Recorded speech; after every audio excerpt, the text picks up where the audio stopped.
Could you do me a favor? Can you stand? Yep. That might be too high up. If I had to guess. Can you select your input of sound on? What's that? Can you select input on sound on? Oh, I don't know. I'm gonna worry about the image first. Okay. Do you think most people would be sitting or standing? Standing probably, but it's good to have it on stage just in case. Yeah, exactly.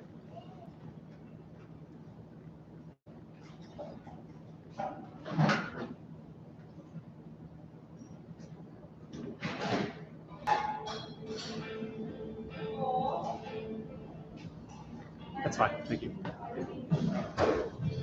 So the mic's off right now. As soon as you sit up, I have to figure out. It's good. Now that you've stood there, it's kind of like, oh right, you got to read the room, and now the light is better. So Okay. it's actually looking like natural. Now, if I stand back in it, does the light change? No. Okay. No, it's reading. It's better now. It just needed that nudge. Thanks. Yeah, sometimes when it autofocuses again, it Yes. uses that stuff. Especially with the Logitech one. Oh, I know. And I probably have the running with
I guess this is Oh, yeah.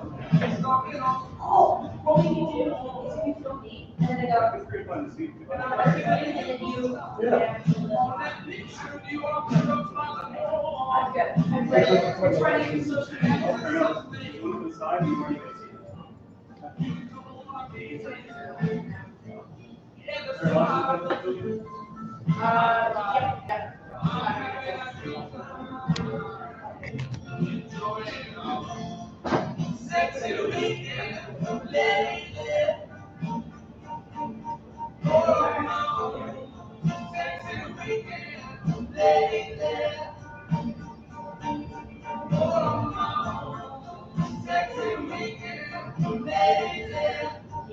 Yeah, social media.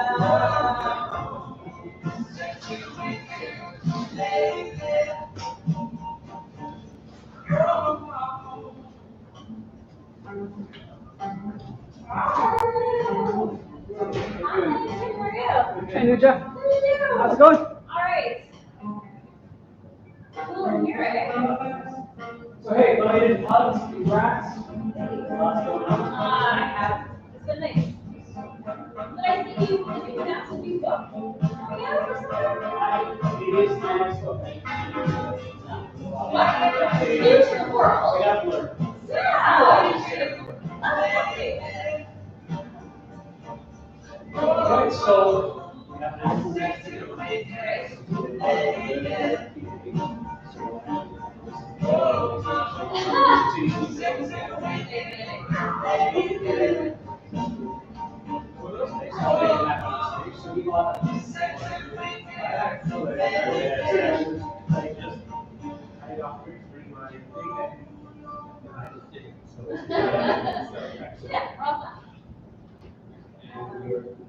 Okay, hey, how you doing? Where at? I'm great. How are you? Yeah. I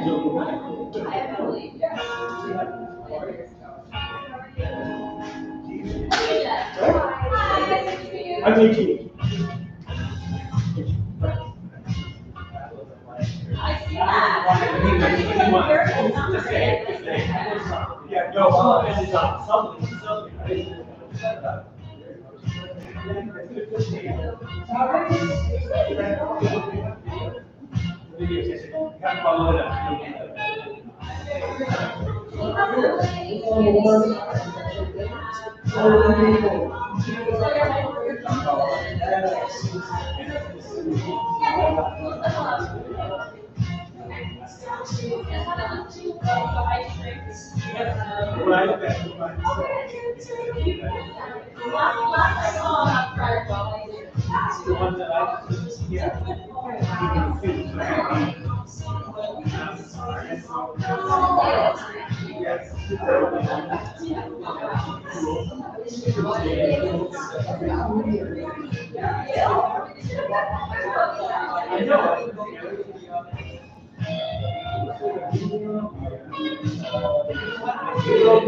So you're in charge of, you're in charge of all tech here?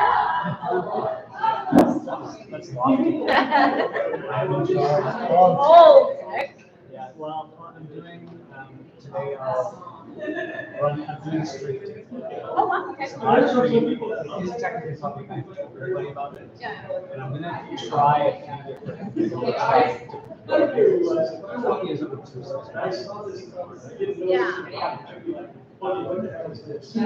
we got those videos. So we're on stage this time, yeah? Yes. You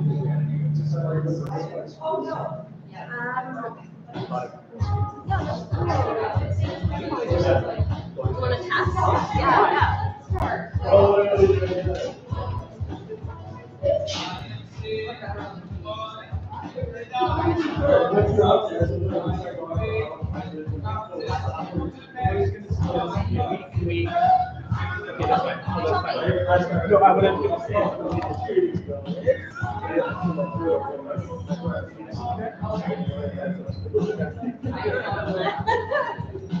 Maybe it would be that.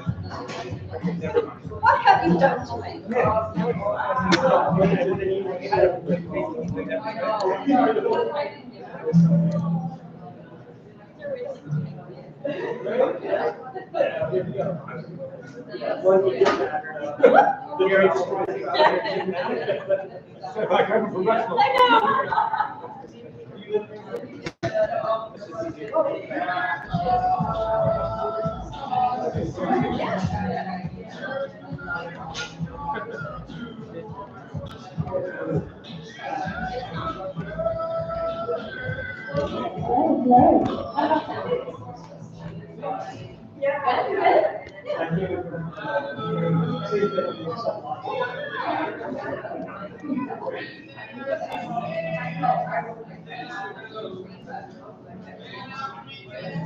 It's pretty good, actually. Yeah? I'm getting you from your waist up, which is, and then I'm getting some of the screen as well. So eventually, what would be cool to be able to do is be able to just, when the video, if we have somebody reading by video, just sort of put it right into the screen rather than using it. Yeah, no, for sure. So I've been looking into that a little bit. I'm not ready for that yet, but using a streaming software, Yeah. you know.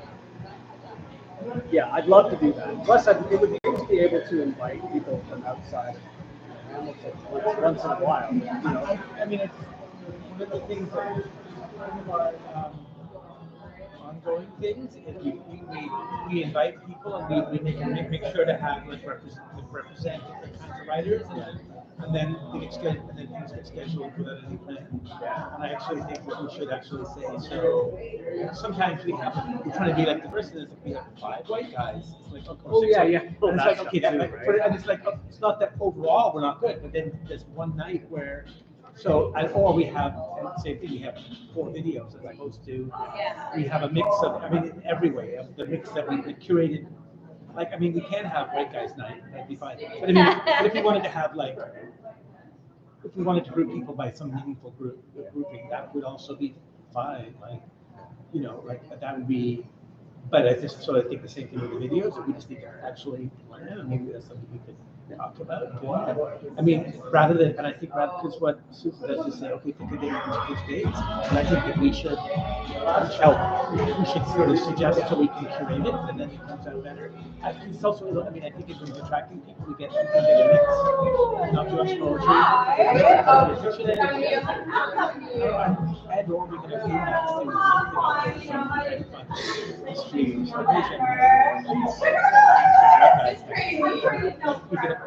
Yeah, No, white supremacist night. Okay, it's good. We get lots of people. It'll be great. We'll get lots of attention. I don't think we should call it that.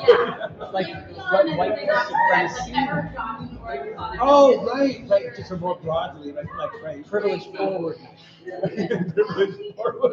Privilege forward. Back to the 19th century. That's right. That's right. But I mean, I think we could do Colonial nostalgia. Yeah. Oh man, it's hilarious. Oh, by the way, It's not live streaming. That's right. I really like your title. Stand up and laugh about it. Oh, do you? Okay. I was not confused. Well, I didn't understand. I don't think it was confusing, and it's okay if it is, but I made another. The longer one's good too. You know how it is? Like, I don't know what's you need to have that. Working paradigm is what I'm saying.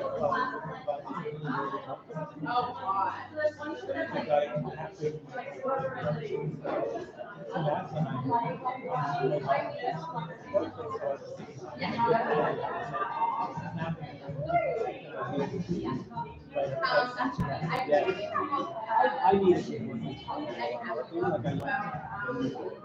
I know it's Yeah, I mean, just really a feeling about the whole project. I love that feeling, knowing. And I sort of make cover sometimes so that I can feel like. You see my announcement? Oh, yeah. It's a mock-up. I did that. Oh, nice. But it's like not really. Well, I did that for all my books.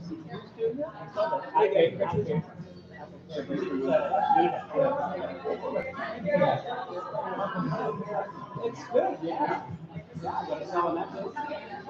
Oh, you got it. Yeah, I have enough manuscripts out there in the book. Oh, wow. You're doing a long time.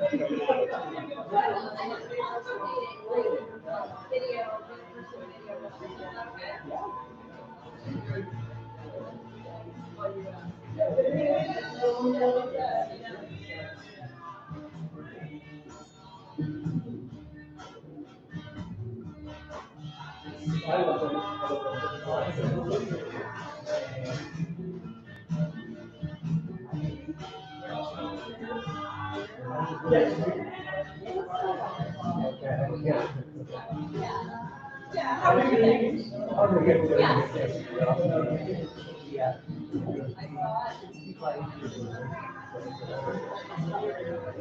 feel like it's such a, I don't know, I saw people I had only ever met online, you know what I mean? Like there's a real, people from like every pocket of writing show up, right? Like, yeah.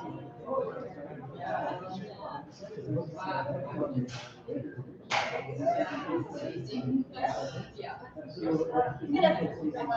gotta go talk to Mr. Jamie Tennant for Oh, right. tomorrow. Yeah. Get lit. Get lit. Yeah, Get lit, grad lit, I don't know, lit live. You're going to. Yeah, I think fun. Yeah. Have you interviewed? No. I'm gonna do that, and then the next week, I'm gonna go to the next chapter. Oh, cool. I missed it. I just started taking over things. Oh, I don't know, they have a like rotating cast of guests.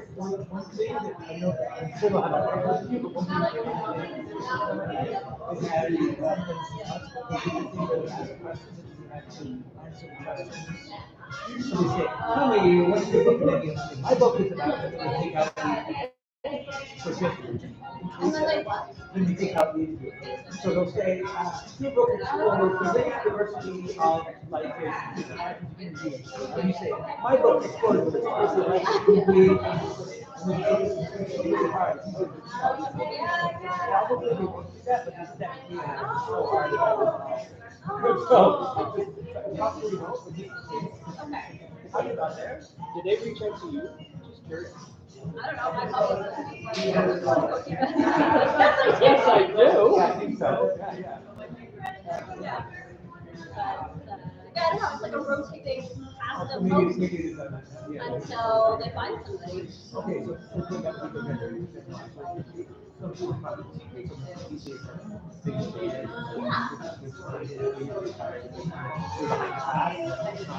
Oh, like during COVID, is that what it was? no, this is before you. Hi. I said, you know everything's Gary's friends. I know, sleep over. Hi.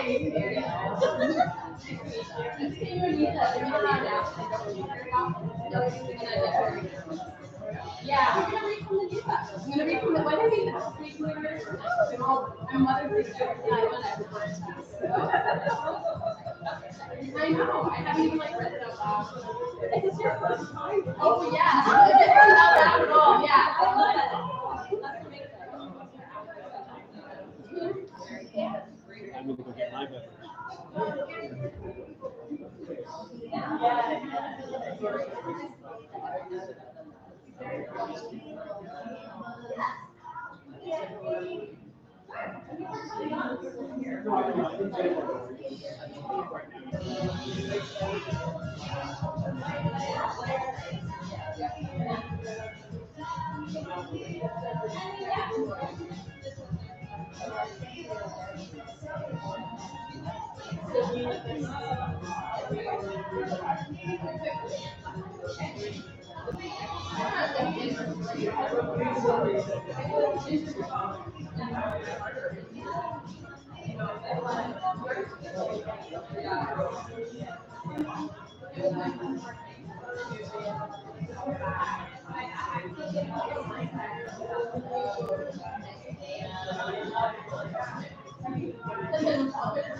For like 50 people.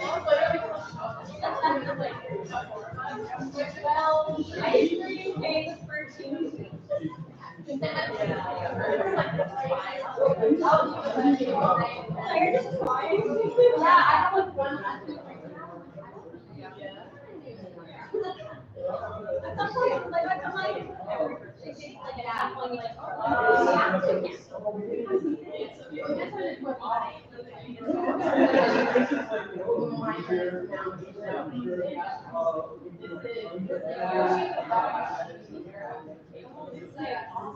you know, like, even the kids are like, oh, hey,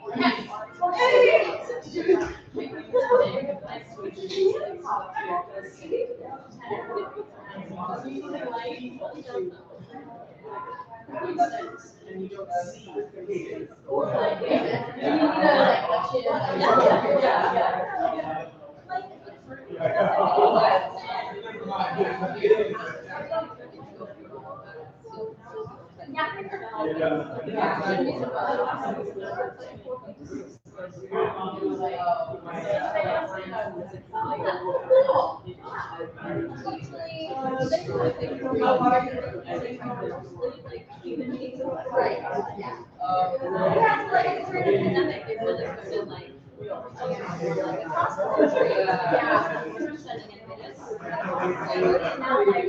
it just feels nice to be in those regions. Yes, why not? Yeah. Did you? I feel like you were starting when we had the hospital in my life. Maybe. Yeah, because we were at the gallery before, so it took, we were possibly about tour school. Yes. Yeah. Well, even I for a while. I mean, I just started doing it just like this, right? So it's been around for so long, like years and years and years. I've just yeah, that is yeah. It's nice too. It's like I don't know. Very good at like it's very like very good. It's a good thing to be doing. Yeah. Well, and I oh, don't press on my line.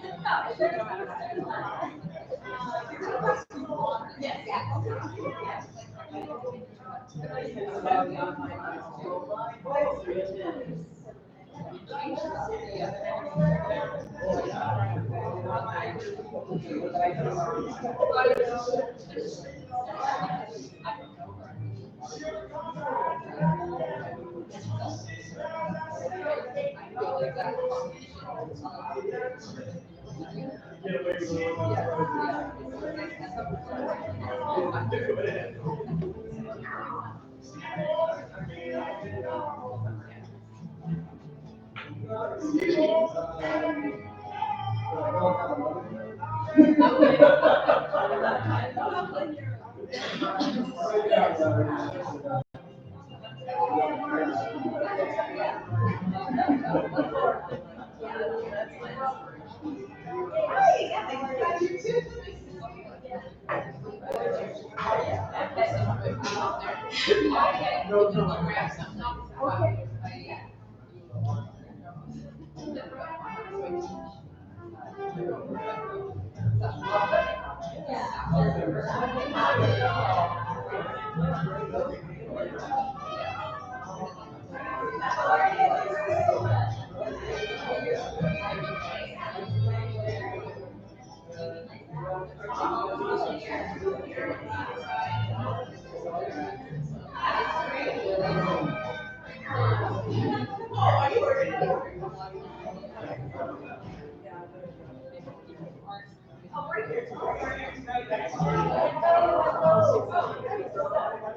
Yeah. I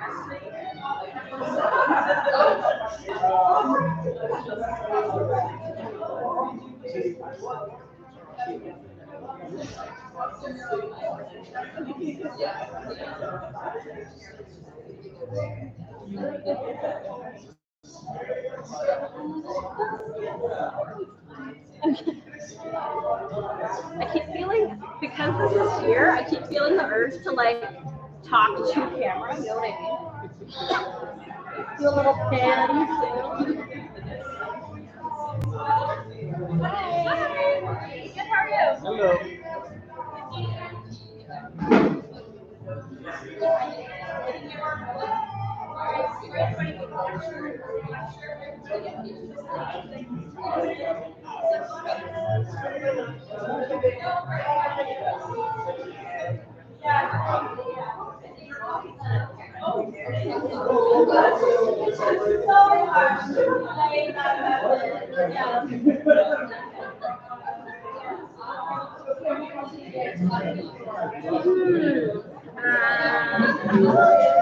Okay, so I have Jonathan's video first, okay? I have Jonathan's video first, okay? Jonathan Ball. What time do you have? Do we give people a chance? Like 4 minutes. You have so much time. Oh, good. Okay. I'm just gonna. Can I sit here? Because I'll free up the table in case. And I'm like, no. I know. No. This is the like organizer. Alright, here I am. I'm here to sit with you. I feel like I'm getting I'm taking up the whole table, lady. No, go ahead. I'm sorry.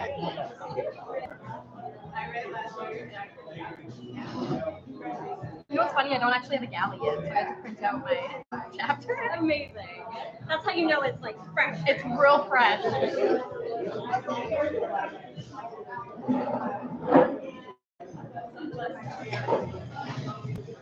What do you think? Should I go?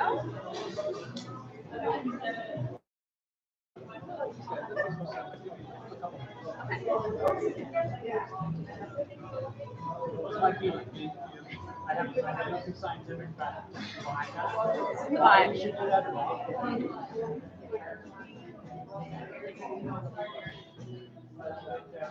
Nothing wrong with going outside. Never really done anyone any wrong. So,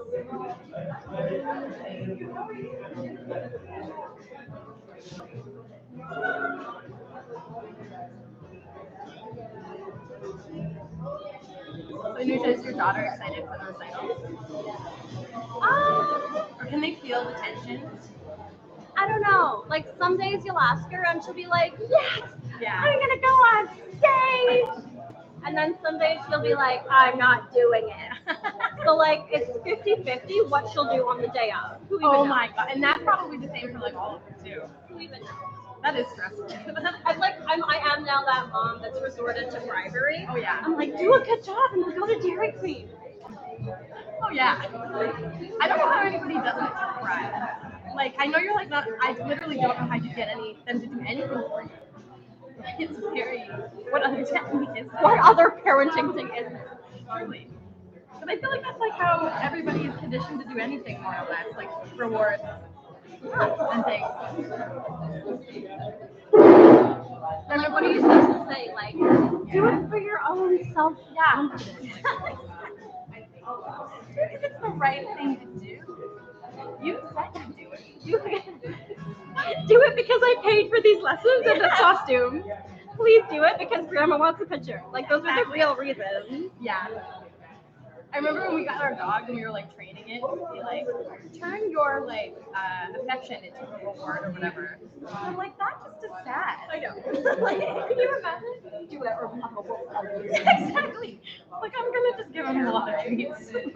All right. I'm gonna go. Okay, back to right.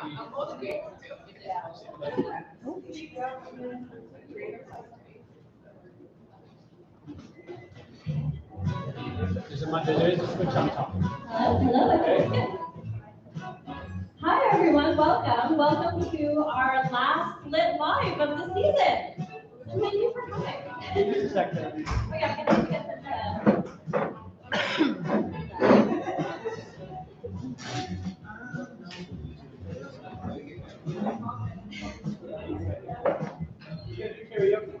I did not prepare anything, but if anybody feels like they have a special talent that they want to reveal tonight, you are more than welcome. So welcome to our final Lit Live of the season. Thank you all for coming. We want to thank the Staircase Theatre for having us here, the Ontario Arts Council and the Canada Council for the Arts for providing funding for Lit Live. We want to thank, as always, the Lit Live committee who puts this event together every month, completely on a volunteer basis. Our efforts are much appreciated. And want to remind everyone of our Lit Live Safer Spaces policy.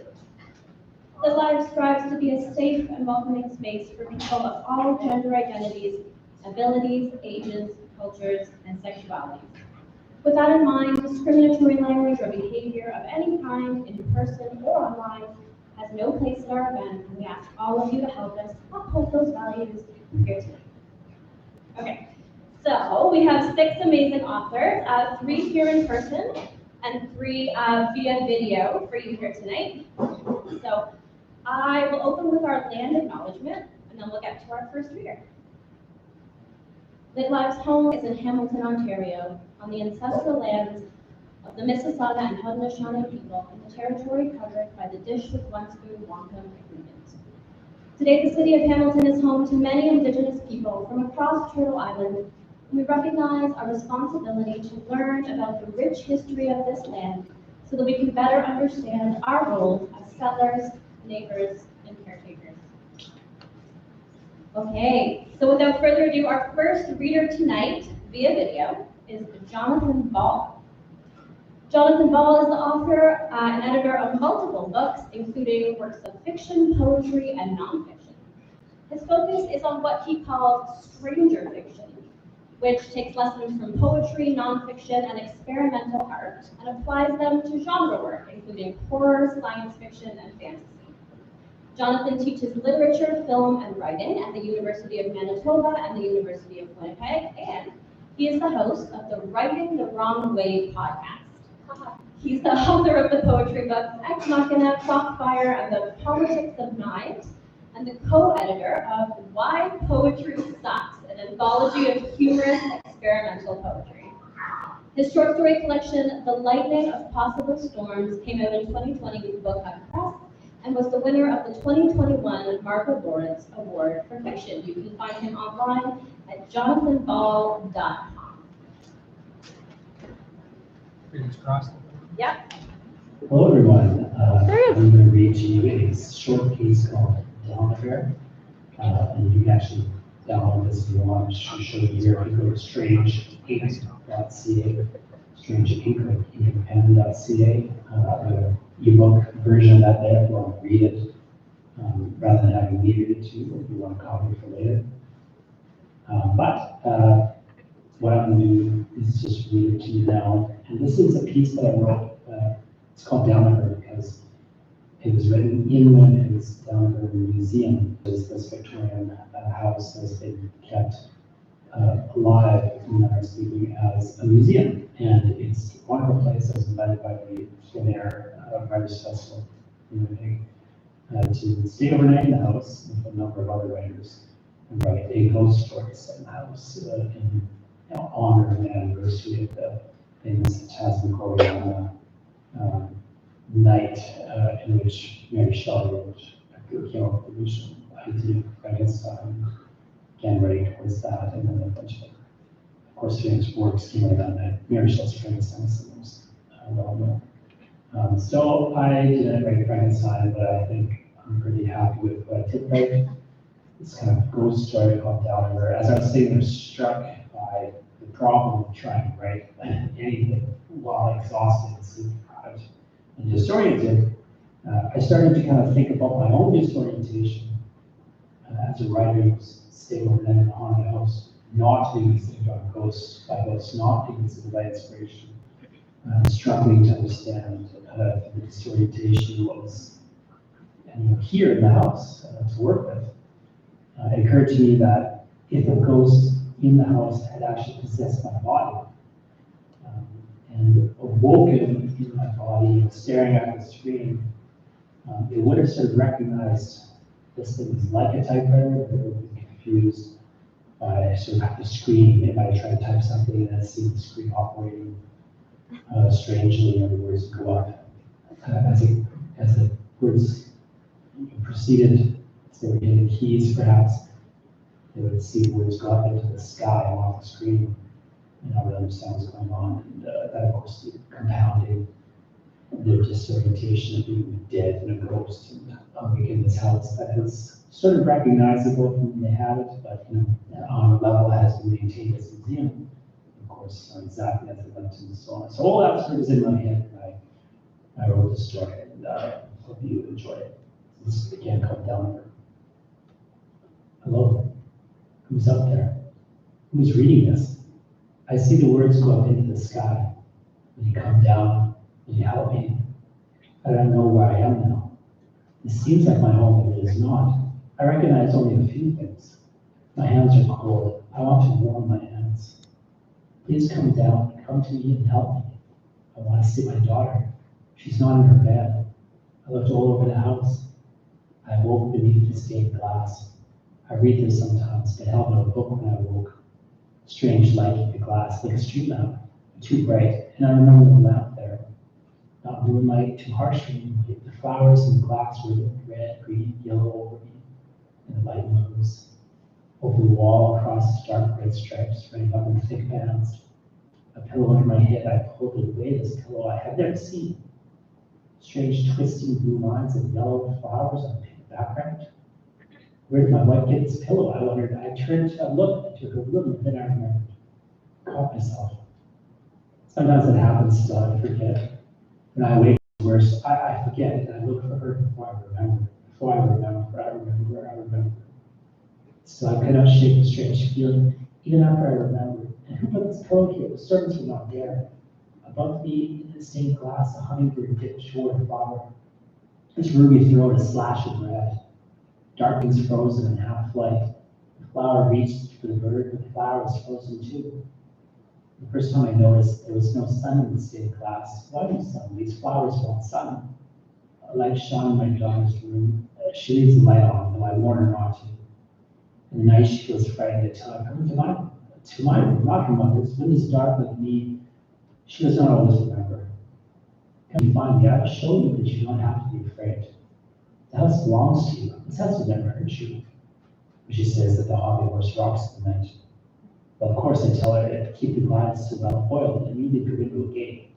The wind comes in your window at night. Are you not cold, my daughter? I ask. She says, no, I like the wind. I shiver, but it's not the wind, your father. But of course it is. It's the hobby horse. I didn't observe it myself. She's begged me to take her to out of her room, but she must learn there is nothing to fear. You cannot give in to a child's dreams. But then when will it stop? It will never stop. She will just find a new fear. It will never stop. I rose. I started toward her room and almost fell. I felt so wrong. I felt the wrong size, much too tall. I reached for the banister and missed it, but held steady. I did not fall. I will not fall in my own house. Even if it looks strange and the carpet unfamiliar, this is our home. When I entered my daughter's room, the hobby horse was still, and she was not there, though her light shone. Light hangs from a painting, 2 cows in the nighttime. They are white. The young calf faces outward, cowering under his mother. Face turned to me. I call this one the night calf. That is my fancy. You should not give in to fancy, I know this, but I cannot help it. I do not notice this calf in the daytime, but every night when I look at my daughters, and on my daughter, I feel it stare. The light hangs just above this night calf, so white. Light makes the night calf nearly glow in the darkness. The night in the painting. Why is it night in the painting? Why does the night calf trouble me so? I do not let her know, but it disturbs me. Even as I lecture my daughter about her imagination, her hobby horse, the wind, I feel the eyes of the night calf. It looks right into you, and it seems so afraid. It seems so afraid of me. Why is fear? Why is mother turned away? Why does the night calf stare out so afraid? It disturbs me to see its fear. What does it fear? I turn my back to the nightcap whenever I leave to my daughter, so her light hangs behind me by a painting and my shadows fall on me. I do not like to turn my back to the nightcap, but I feel like I must block her from its gaze.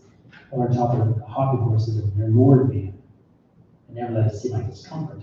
She loves painting, but one day I will hide away and play the servants. But not today. Not tonight. Tonight I just want to see her. If I know she is safe, then I will feel safe.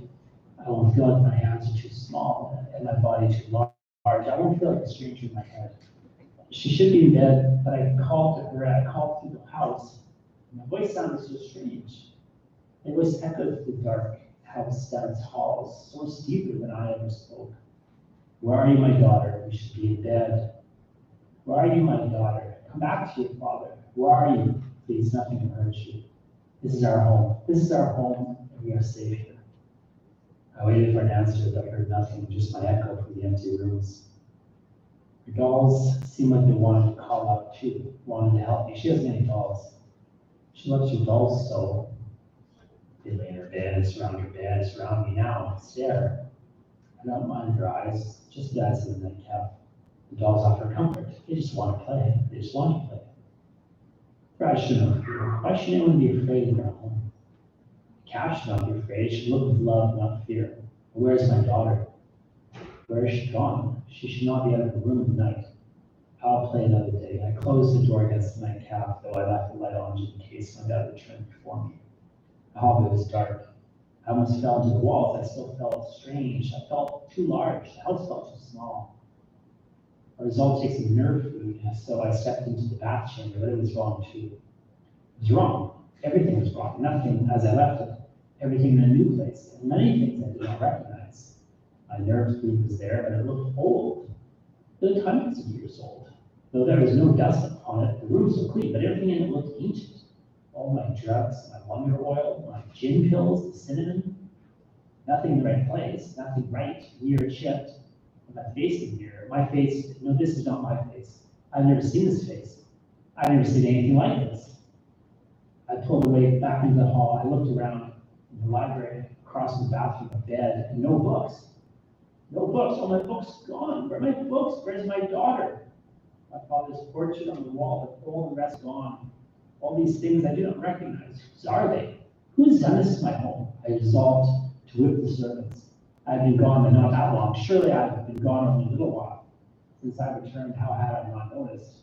But I had fallen asleep beneath the stained glass. I swore I had entered these rooms before then. Maybe it was a dream, the mirror, that strange face, this body, the house. Maybe this is a dream, yes. I fell asleep beneath the stained glass, beneath the bird, the bleak throat, the flowers wilting with no sun. But if this is my dream, then my daughter is lost in the dream. I must find her and move this way. I called again, daughter, please come to me, come back. We have to leave. We have to find our way out. I was wrong. This is not our house. This is the nightmare. This house belongs to a strange man whose body I have bore. This house belongs to the nightcap and the hobby horse. You were right. I am sorry. I'll have the hobby horse burned. I am sorry. Come back. Remember your mother is gone now. Remember, stop looking. Stop looking, daughter. Come to me, and we will leave this cursed home. I paused in the stairwell. I cannot decide. Should I descend or rise? I stood there a long time in the dark house, and voice echoed, still echoing. Why? The strange voice that is not mine echoing, my words speaking still through the halls, and this pain-filled skull, this skull that is not mine, the strange face, this body. Now I know. Now I know why it feels so strange. It is not mine. I awoke in someone else's body. I awoke in some strange time in a dream. This is not my world, though it is my house. I recognize it at my daughter's room, just as she left it. I decided to ascend. Maybe she's playing close chess. Often I chide her for playing the attic, for dressing in her mother's clothes. I should sell them, but I cannot bear to, so I keep them. She says they should be hers when she is older, maybe. But it disturbs me to see her in mother's things. I crawled up to the attic, up the stairs on all fours, so that I would not fall, so awkward with its too tall body. And the attic as I rose into it. And the attic as I rose into it, unfurled like a flag, like a new world. I recognized nothing but walls, strange items everywhere. On the floor, a bedroll, and another room, the large table from the servants' quarters. And on top of the table, many strange items, paper, but no paper like I had ever seen. Some books that were so bright in the bindings, strange pens I grasped one and brought to the paper and applied with such ease. On the paper, I could see there were some notes that did not make sense, just strange broken phrases. The house stands in the center, it said. And then further down the page, the paper with a single word, strange. Bedrolls seemed stuffed in and lavish, odd bottles laid around the room. Strange as small as this device. A typewriter, not. Like nothing I could imagine, like nothing I had dreamed. Slick metal with numbers and letters laid in. I dared to touch it, dared to press them down. Hello, I typed. And a burst of light shone with witchcraft and magical type the word appeared, hello. I hit the return and the words went up. Words go up into the sky. I keep typing and all the words go. Who is up there? Who is reading this, please? I want my daughter back. Send her back down to me. And my wife. Let her know that we miss her. I don't know where I am. I don't know whose hands, whose face I am. Where has my world gone? I keep sending words up. No one answers. I told you everything I know. Tell me something, please. Tell me where my hands went. Tell me where my daughter has gone. It has been night for days now. It has been night for so long. When will the sun come? When will it be day? What does the nightcap plan for me? When will the sun rise? What will happen then? What will happen to this place, to these hands? What has happened to this world? In the night outside, I hear strange, sad noises. A deep roar, a slow but strong wind. Thank you.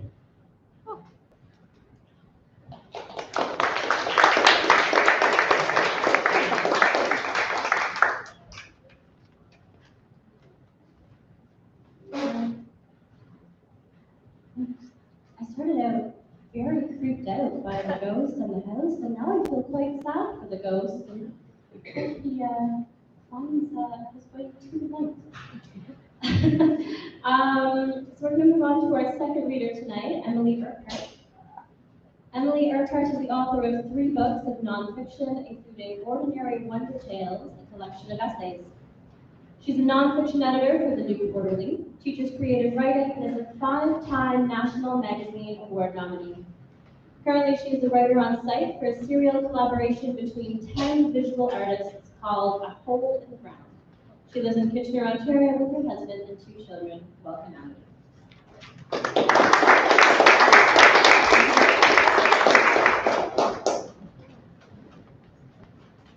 Thank you for the intro.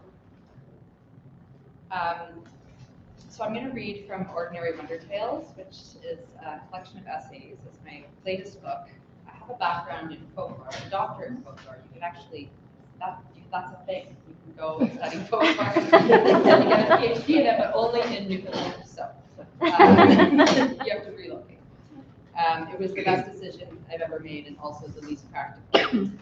However, I have been drawing on that part of my background in my writing ever since, and also in my background as a journalist. And as you can imagine, those 2 things can sometimes butt up against one another. I've also just put on my reading glasses so I can see none of you. I really want to take them off, but I need them. And the other thing I'll say before I just start reading is that I forget the last readers. Is it David Bell? Jonathan Ball. So not that at all. Jonathan Ball. Sorry. Okay, Jonathan and I were not in cahoots, clearly, but I'm going to be reading about something along the same theme. But I chose this long before. Okay, it's the first essay in the collection, but it's also the last one that I wrote. It's the most recent. And it's called The Matter. The year that I turned 3, I slept in a bedroom that was known to be haunted. Returning to that room now in memory, I'm a bystander, looking in through an open doorway to the young girl lying in a sleigh bed with a tall headboard. She is yellow-haired and motionless, wearing a flannel nightgown. She holds the neck of a small plush lamb in the curl of her palm. The sheets on her bed are white and aglow in the blackness of the night room. The air is chilled and still. The child has many blankets on her bed to keep her warm. She appears to be asleep. I enter the room and move closer to the child. I see her blink. She is awake, her gaze fixated on a spot overhead. This is where the inky fluid mass has materialized, seeping in from the corner of the room above where the bed has been snugged against the wall. She has not seen a stingray in her life, but when she does, 20 years from now in the Caribbean, she will recognize something in the ocean creature, in its darkness and its size, and also in its rippled movement. The ink blot is made of air or water or maybe gas. Some might argue that it is conjured of mind or spirit, but to the small girl, it is matter. It is part of the physical universe. There's no urgency to its visit. It bides its time as it quivers in the dark, making its presence silently known. But eventually, as she knows it will, the inky mass speaks to her in a breathy hiss. It declares itself in a language that is either French or English or some other form of communication that is not linguistic. It says, every time, I'll try to get this right from memory, "Emily, go get your mother." The small girl does not move. I move now. Across the years between us, 43, we remain stilled in fear. The haunted bedroom was in an 18th century stone house in the small village of Clavigny-sur-Ozerain in Burgundy, France, where I lived with my mother and father during the year my father was on sabbatical from his job as a professor of fine arts. The house belonged to my father's colleague, Virgil Burnett, an artist who was a professor in the same department as my father and his wife Anne, who was a classics scholar.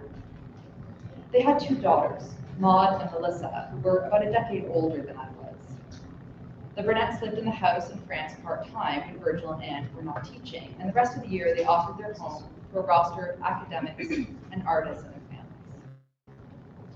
My mother tells me that moving to Clavigny was like time travel. The house sits in the center of a walled medieval village set high on a hill. It has a working seminary. Young monks in black robes wandered the cobblestone streets and played soccer in the meadow at the edge of town, just off a trail that led to an ancient but still working wash house. Every home in the village came with a garden plot outside the wall. Farmers shepherded their cattle through an 11th century stone gate every morning, returning home before sunset. Only some streets were passable by car. Later, when I began studying folklore, Clavigny was the place in my mind conjured when the hero set off on a long journey after passing through the medieval gates. They would descend into the Burgundian hills and disappear for their quest. My parents slept in the master bedroom on the 2nd floor, and my room was across the hall. The next closest bedroom was 1 floor above in the attic. My mother remembers that the small room was set up for a child, with a single bed and a bookshelf stocked with children's literature, such as Angela Banner's Ant and Bee books, Where the Wild Things Are by Maurice Sendak, and a French language series about street cats in which I was particularly fond. The room was part of an addition that had been added in the early 19th century. It had 1 window that looked onto a walled-in garden. My bed was made of dark wood and was pushed into the corner opposite the window. At night, there was no ambient light. The village streetlights were extinguished at 9, and this brought a darkness I'd never experienced before in my life. Shadows and light depended on the moon cycle. We moved to Clavigny in August 1979 when I was 2 years old. I began waking in the night soon after. The French word for ghost is revenant, meaning those who return from the dead. But the spirit that entered my room at night was not human. I never saw a face or discerned a person-like shape. Once it visited in the form of a turtle named Skipper D that lived in the garden. Most times it was a vague outline, darker than the darkness of the room. It vibrated with energy and had a fluid, inconsistent form. These visits elicited an emotion that I can best describe as a cross between solemnity and terror. My nightmares persisted throughout the fall. prompting my mother to take me to see the doctor in Venere-les-Lons, the closest town. The doctor prescribed a suppository. The casual logic of this detail is one of my favorite plot points of this story. People have tried many bizarre ways to rid their spaces and bodies of unwanted spirits, acts of religious exorcism, smudging, throwing salt, or spitting, but this doctor felt it would be best cured with a rectal pill. My mother wasn't convinced. I only gave you one of those, she told me. French drugs were quite medieval at the time. The suppository did not help, and my night terrors persisted. I drew a picture of the apparition and showed it to my parents. In my drawing, a small girl with yellow hair lies in a bed with a tall headboard, a dark scribble hovering above her. As with my memory of the spectral being, it was shapeless and non-human. It was not a see-through dead person or a pale child or a sheep with 2 holes cut out for eyes. It was none of the things I would later learn to associate with ghosts and hauntings. I named my apparition Something's the Matter, which could stand as both definition and classification. I had used the word matter, meaning a problem or concern. It had no doubt been posed to me as a question. Is something the matter? But it could equally apply to matter as the term that describes our physical world, which is all that takes up space and its distinct energy. Matter is everything that surrounds us. It is indisputable. No one can argue whether matter exists or not. It simply is. I believe this is what I was trying to communicate to my parents. I was naming a worrying event which was not just real to me, but tangible, observable. By illustrating my night terror, I was telling my mother and father that this was something to be taken seriously. They seemed to understand the value and urgency of my message because they kept the drawing I made of the Something's the Matter, and my father labeled it and dated it for me in deep handwriting. It looks like something you'd find in a botanical textbook or in a museum, something you might pin in place or behind glass. I often tell my 2 children the story of my haunting, and their favorite part is when I describe the apparition as a turtle and imitate the creature's voice. I speak in the breathy hiss that I remember from childhood, and my kids throw their heads back and laugh and ask me to do it again. And what did you call it? My son will ask, although he knows I named it Something's the Matter. He wants to hear me say it out loud. They find this part funny too. One summer afternoon, while I was eating lunch in the park with my children, along with another neighborhood mom and her son, my daughter asked me to tell the story of my ghost. My own children were 5 and 9. My friend's son was 8. We were eating kid food, cheese sandwiches, baby carrots, orange slices, and crackers shaped like goldfish. We planned to buy popsicles for dessert. I began my story in the usual way, describing the ghost as a turtle named Skipper D, and encouraged by my children's laughter, emphasized its raspy voice. Buoyed by my audience, I had overlooked the other family's reaction until my story concluded. The mother had turned her entire body towards her child so that her back was now facing me. It was as if she was shielding her son from physical harm. She was speaking to him in a low but audible voice saying, "Ghosts aren't real. This is made up. This never really happened." Then, as an afterthought, which must have been meant for me, but sounded as if she were speaking to herself, she said, "I know some people have different beliefs about things, but..." She trailed off. She didn't finish her sentence. I could feel my face growing warm. My son continued to laugh, repeating the refrain to himself now. "Go get your mother! Go get your mother!" He eventually tired of this. The kids ate their sandwiches and goldfish crackers and vegetables, and the conversation moved on to something more benign, the kind of acceptable park talk about where to buy bathing suits for children, what day camps will have spots available, which pools are open, and when. I had trouble concentrating, not because the topics were boring, although they were, but because of the way I'd been shamed. I hadn't realized that the story was inappropriate or upsetting. I'd meant it to be entertaining, but instead my narrative prompted the child's mother to create a barrier between me and him, and to contradict what I was saying. I was confused by her behavior, but also perplexed by my own. I crossed into taboo, broken social norms without any awareness. Later, replaying the incident, I wondered if the problem lay in the way I was telling the story. Haunting narratives are dual stories because one listener might hear it as true, while the other understands it to be fiction. It's a question of perception, and this is different from a fairy tale, which from the onset is understood to be make-believe. In an article on the usefulness of ghost stories, folklorist Jeannie Banks Thomas writes that her students always want her to say definitively whether she believes the ghosts are real or not. She never responds. She tells them that the veracity of haunting experience narratives is of no interest to the folklore scholar. She says, to have scientific evidence for the supernatural, the existence of ghosts and life beyond death, would answer some of the most enduring questions of human existence. She goes on to say that folklore research, like other forms of scholarship, cannot sate that desire.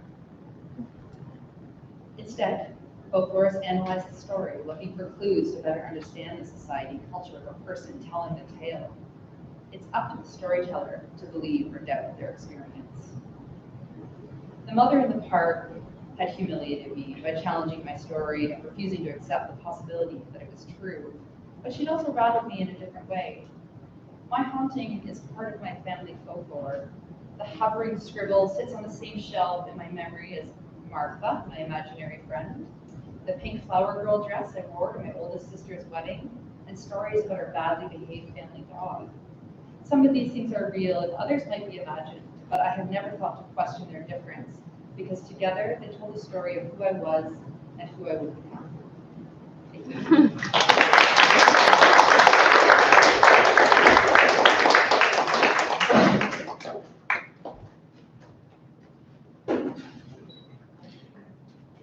I like this haunting theme we have going. Although I will say, as a mother myself, if a ghost ever says, go get your mother, don't do it. Like, that is correct. Don't. Please, don't do that. Okay. So our third reader tonight comes to us via video as well. We have Evelyn Lau. Evelyn Lau is a lifelong Vancouverite who has authored 14 books, including 9 volumes of poetry. Her memoir, Runaway, Diary of a Street Kid, published when she was 18 years old, was made into a CBC movie starring Sandra Oh in her first major role. Evelyn's books have been translated into a dozen languages. Her poetry has received the Milton Acorn People's Poet Award, the Pat Lowther Award for Best Book of Poetry by a Canadian Woman, and a National Magazine Award, as well as nominations for a BC Book Prize and the Governor General's Award. Her poems have appeared in hundreds of journals and anthologies, including the Best Canadian Poetry Series, and Evelyn has also served as Poet Laureate for the City of Vancouver. Evelyn Lau.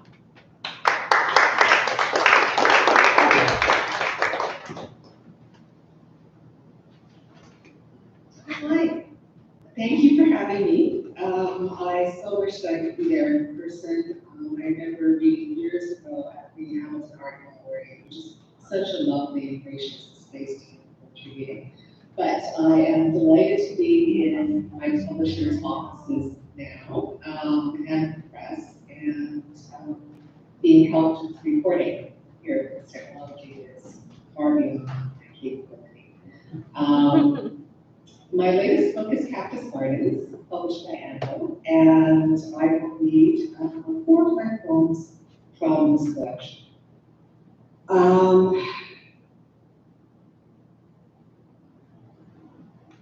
I've been writing for a long time, and I think one of the things that arises from a long career is that you end up writing also about the periods where you don't write. This is called babble. Then came the weeks you waited for words, but they never arrived. You scoured the shoreline, hauled up handfuls of seaweed and sand, raked in apples, small stones. You hacked through grasses and weeds, waded a field of mud, hands plunging its sucking surface for a glint of silver. You squatted and stared at yourself, weird mole, fuzz, skin. What's this wasted time, these middle years tilling the landscape between friends and rivals? He was wise, the old psychiatrist. He foretold the family you left behind would follow you into your dotage, their dream avatars permanently welcome. Halo from harvest toward night. Now, nearly everyone you loved is gone. The world slides, its surfaces unstable. A flash of distraction ogling that owl on its tree branch, and you're splayed on the ground, blinking at the ceiling, steel blue sky. There's a pressure inside your brain, a slow leak between hemispheres, swelling. Weeks, then months of apocalyptic silence, blank scrolls wedged into bodies, the ink sleep.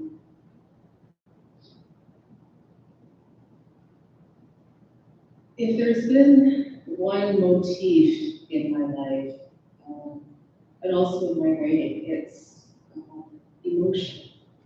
I think struggling to control emotion has been something I've wrestled with my entire life, and yet it's been such a rich source of inspiration. And I've always been exceptionally curious about emotion and how it manifests, the depth of it in our lives. This poem is a little bit about that. It's called Control. Remember the magnolia tree beneath the bridge, the first to bloom. There were days we passed each other on opposite sides of that bridge. Some mornings I watched for you like a heron in whose dust overcoat, the seal nudging the surface of the shore. Chalk architecture, lined with blanks. From the start, I wanted to say, look at me. You thought so little of me that of course I craved more. My ceaseless hunger and embarrassment, a spill of emotion like sewage into water, like something private, burning in the air. A cold sore, raw on a girl's lip. A menstrual wash left on a public seat. Feminine, ugly, shameful, like me. If you read this, you would say, control yourself, your face on hard as a shield.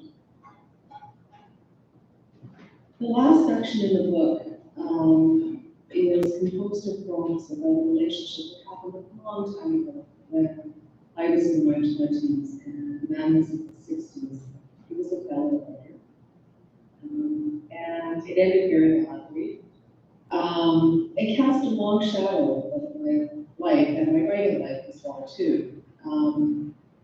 So when he passed away, of course I tried to excavate some of that relationship again. And this is the first poem in the final section. It's called The Pressure Change. When someone sends a message that he's dead, I shut down the computer and go into the living room, but it's on the news. So I hide in the bathroom a long time, as a healing time to compose myself. But the problem is, I can't breathe. It's a peculiar symptom of stress, a nervous tic, like a twitching eyelid or a clenched jaw. The bladder seizes up, and that's that. I sit on the toilet, looking at the speckled floor. Let the news anchor's voice staccato in space that I've walked away. Then another person relays the news, and another, humming emotion. Grief or poorly concealed delight. A sleepless night, a yellow valley, no tears. The composure that eluded me those desperate years has finally surfaced, along with the other muted blessings, middle age. That long stay he left in my room, impermanent after all. He had chosen to die at noon on one of the last days of summer, before the predicted deluge. It arrived as heaviness in the air, a mass of humidity, a pressure change that sent me to bed with a migraine to reach. Then the spatter of rain on the deck, rain close to hail, with its loud contempt like hot spit hot onto the sidewalk. Pain, Dickens wrote, has an element of blank, but so does its absence. So how to tell the difference?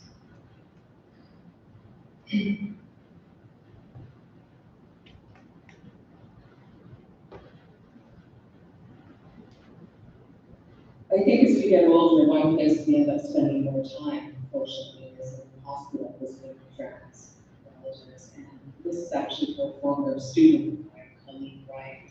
It's called Palliative. March, and it's snowing outside the hospital. From the top floor ward, a water view, but this blue-gray of these small mountain, smudge, snow, the breath inside a blown glass. Your room in palliative care is shell pink, dollhouse pink, scrawled with your grandchildren's fingerprints, hot like the breath of you. The proud puff of your hair flattened, an odd loveliness to the contours of your face in slow starvation. Eyes like poured absinthe, jaundice steeping your skin in color and tea. You cry at your clumsy embrace, the worn hospital gown, soft and slipping between us. My hand squashed against your breast the entire time. The body unabashed, nothing off limits. That damn nurse wiped me down there when I said I could wipe myself. Now we just bend over and let them do what they want. Pinned to the door, a volunteer's scrawl on the dry erase board. Keep positive, and the drawing of the sun resting all winter. The opiates brought you visions, a row of black kettles, a man in a gray suit, a jar of fireflies. I felt almost giddy, sidestepping another grief I tended to whispering, yearned to stay with you in this time beyond time, suspended in transit, outwards and through.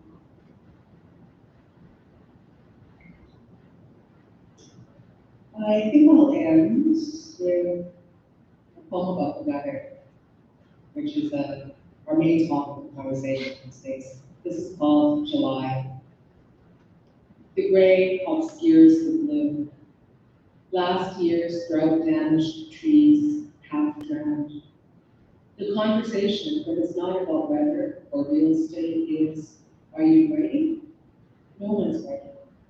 Everyone's in a funk, waiting for words.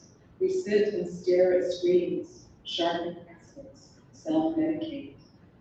The lucky ones go on retreats, eat local and organic, pay a guru to teach them stillness for a week.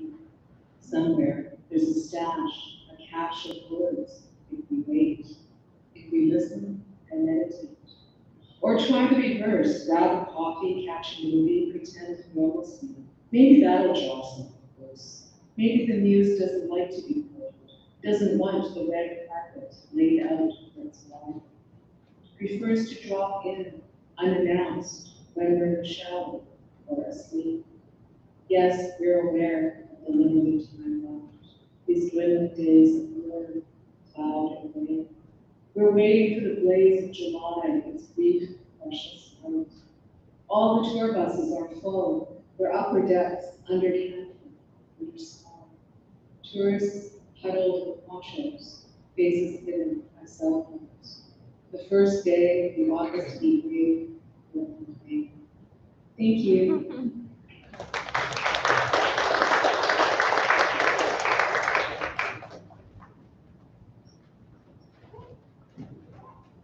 So lovely.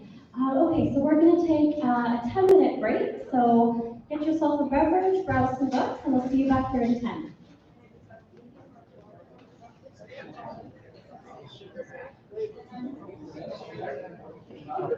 Pretend for a moment. Stir like a pose.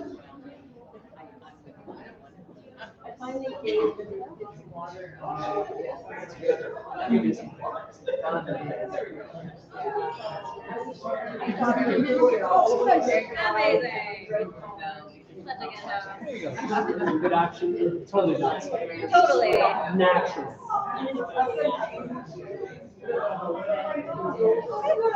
And that's a lovely dress as well. Every time I see you, you're wearing like that nice, like floral. I work from my home, so I mostly just wear like sweatshirts. So anytime I have any reason to leave my house, I'm like, let's put on a dress. I know. I don't do that with that. These are like my nice pants. Yeah, they're I mean, are they? These are my outside pants. Yeah. These are my pants that are not jeans. They're my nice pants. Yeah. I love it. What if they do like ice pop? Oh, I think they do. I think I saw that.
Hello.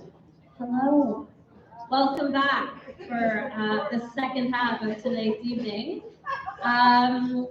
We're going to get started with our fourth reader tonight, A.G. Pasquella.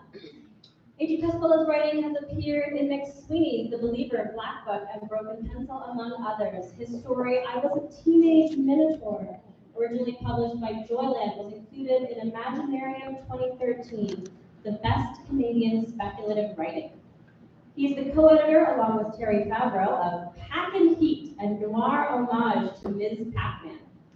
A.G.'s 3 crime novels in the Jack Palance series, Yard Dog, Heart of the Heart, and Season of Smoke, were published by Dundred Press. His most recent work is Welcome to the Weird America, published in 2022 with Woolsack and Wynne.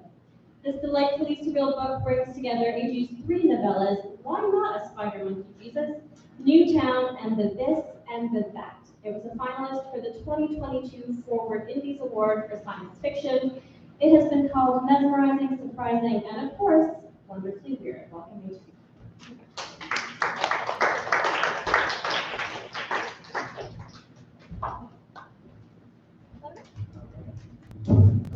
This is the first thing I always have to do is raise this up. All right.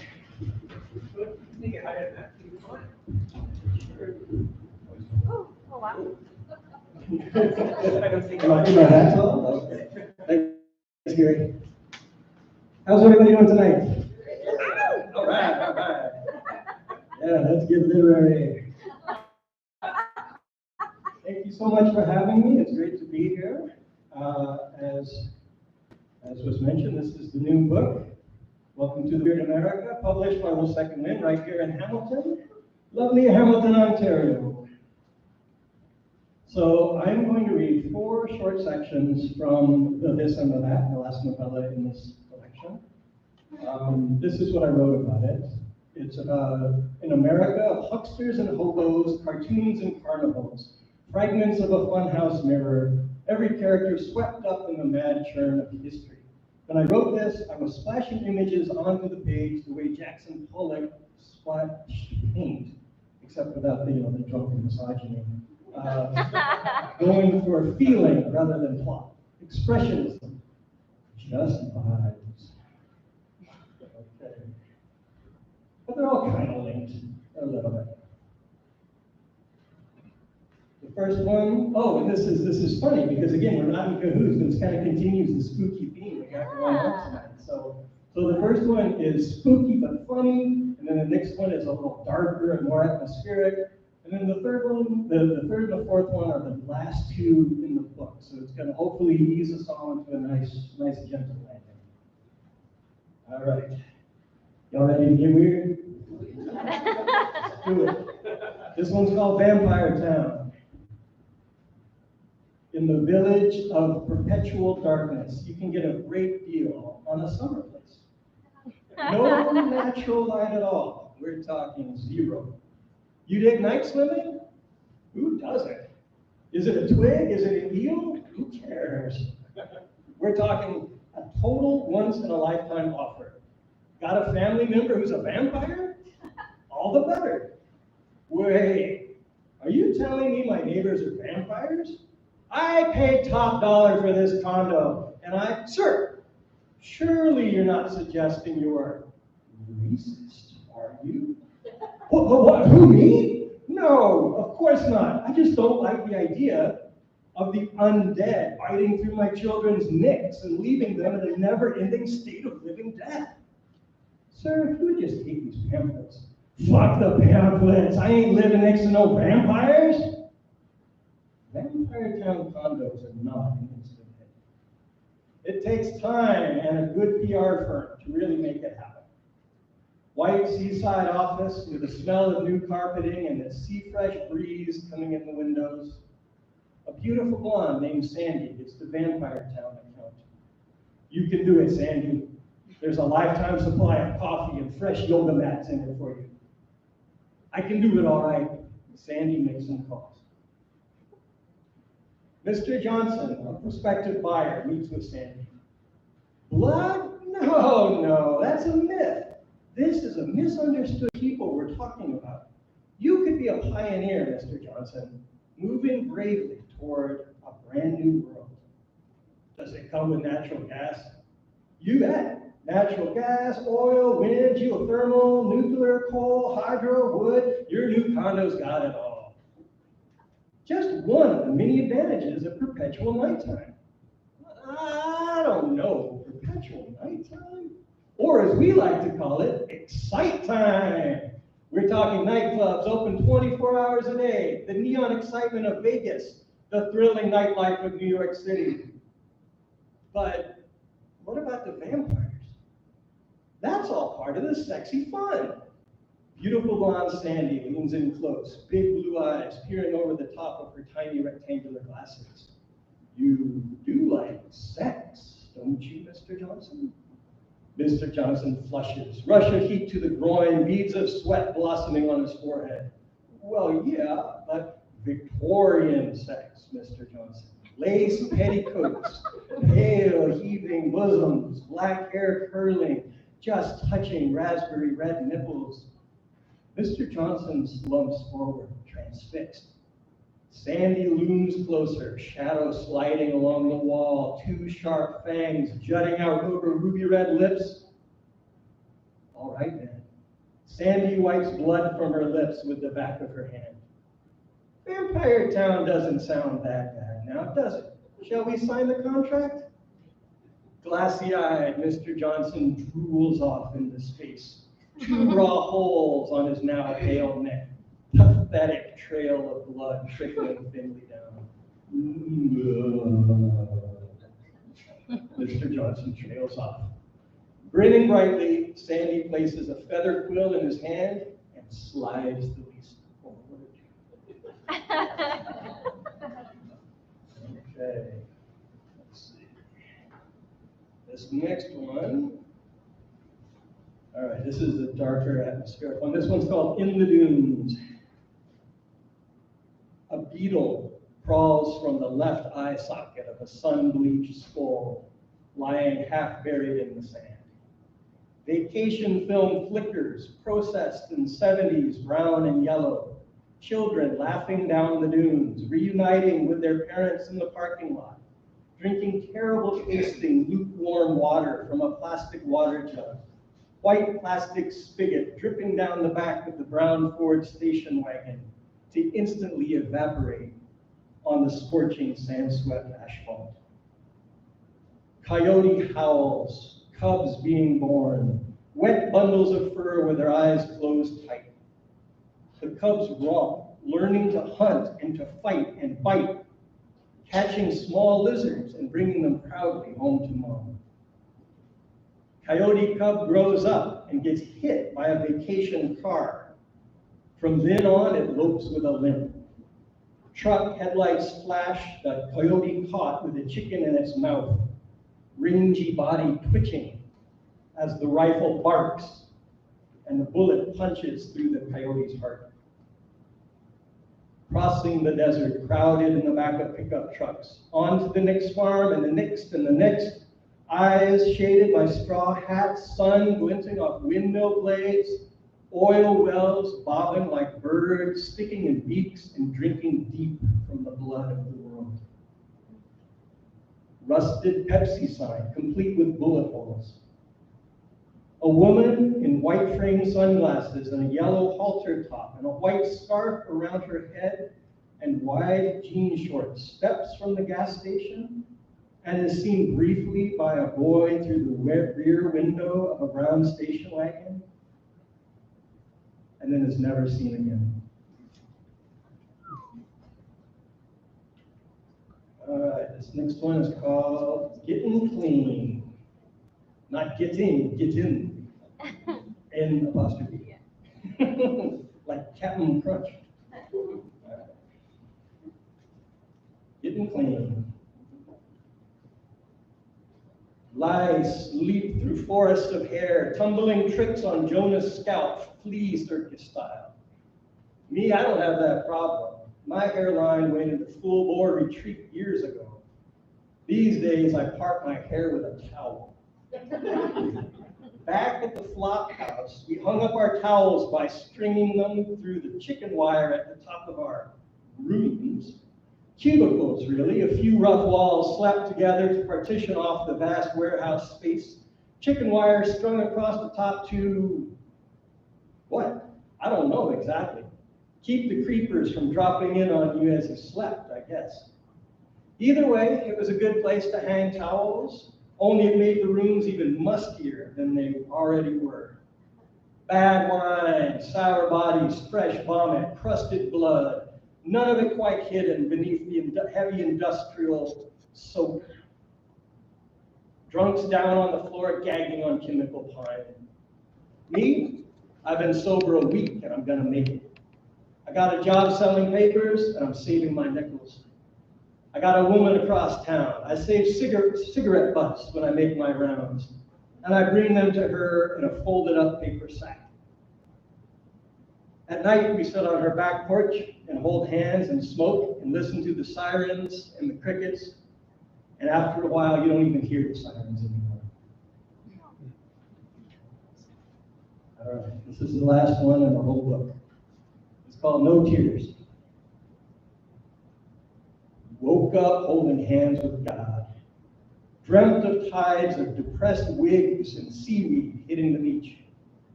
Preacher John was building sandcastles to look like snowmen. Puts the fear of God into them, Preacher John explained, lighting another cigar. Little children don't know if they're coming or going. Ha ha ha. A giant cloned octopus tattooed Pepsi was scraping barnacles off 10,000 miles of television cable. God comes down with an empty jar and a pair of pliers. One crunch and a rib is removed, flicked into a waiting jar. Glowing rib metamorphosizes into a glowing brain. You'll be needing this later. Jar beneath his arm, God jumps through a stained glass window and disappears. Tiny voles wearing aprons and frilly hats play jacks by the baseboard. Time to go. Heft that pack, kick open the door, and head on down the road. You promised. No tears. Thank you.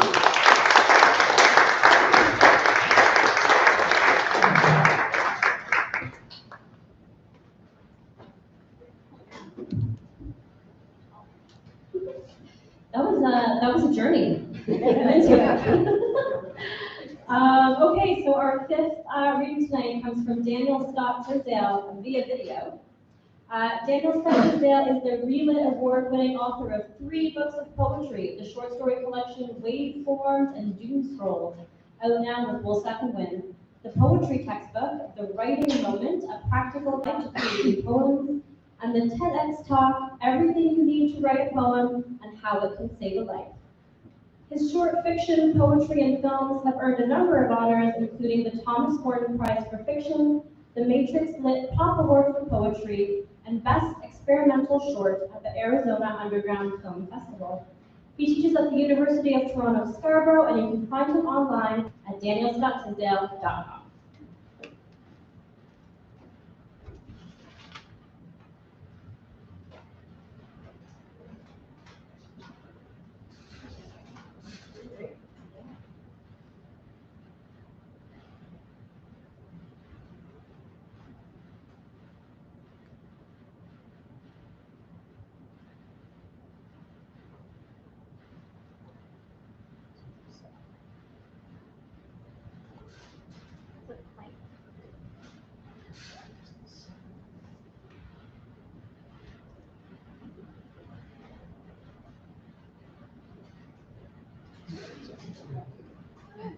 Your poem may erect a sustaining abode, but this poem at best ends up backgrounding a blockbuster scene shared by the comic book villain and his city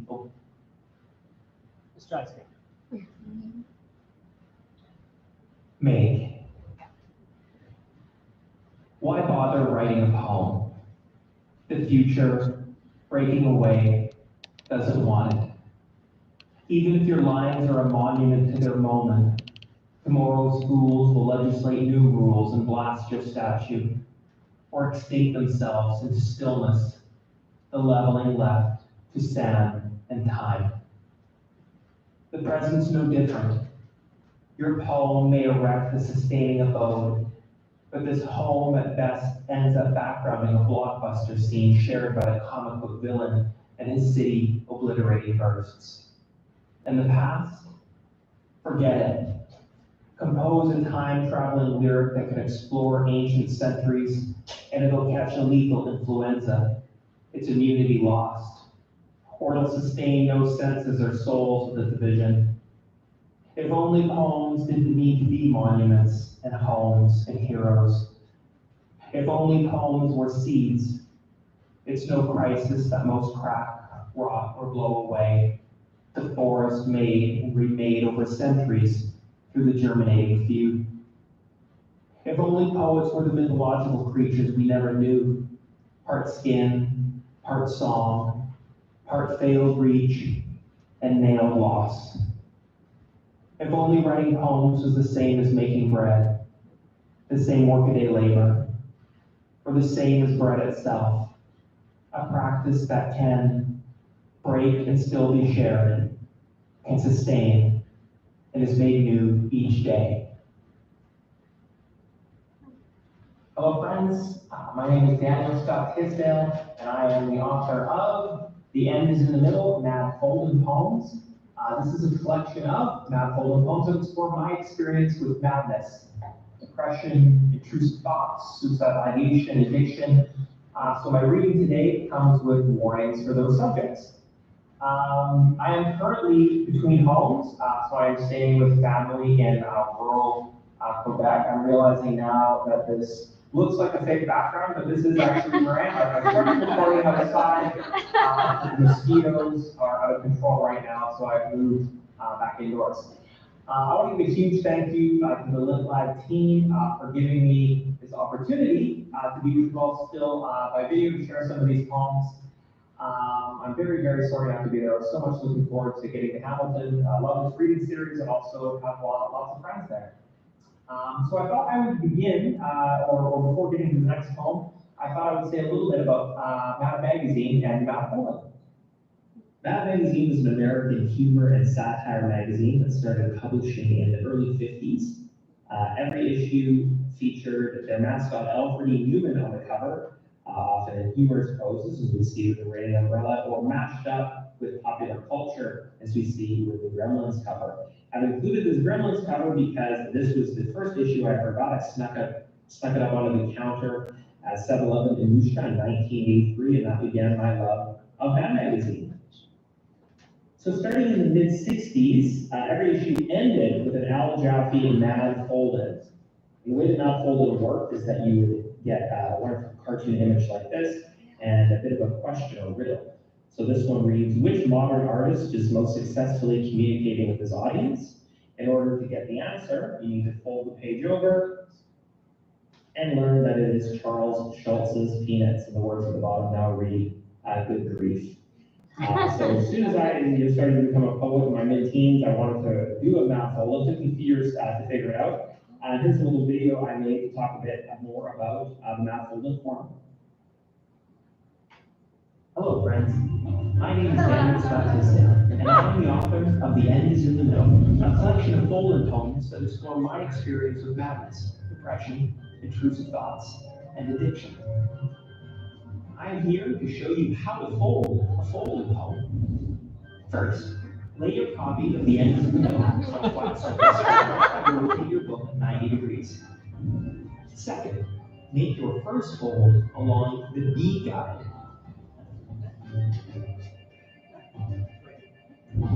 Third, touch the B guide to the A guide and make your second fold.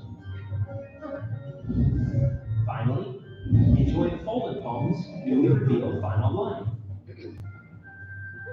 Your cruel barbs garbled almost seem to say, frame your life with others' lines, and you line your life with love. Though each poem is formatted to allow for folded fun, for accessibility purposes, the postal lines are printed on the back of each page. You can order your copy of The End is in the Middle directly from Goose Lane, or wherever good books are sold. Until next time, mind your life with love, friends. Make God.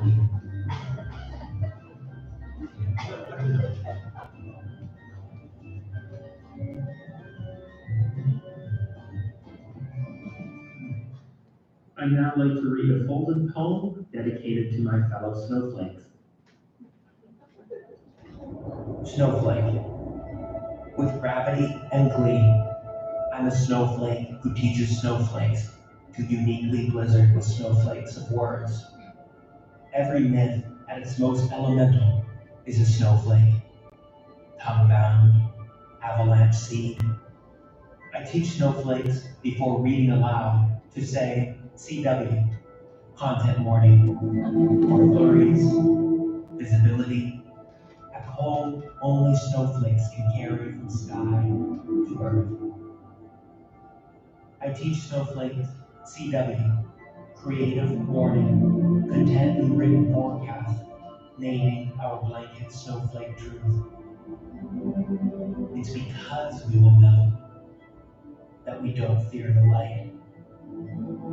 Every snowflake, at its most mythic, is an oddity and a math, a crystal and the drift. You know you're a snowflake if you don't find this wonder abominable. If you find it abominable, you've forgotten. You are snow.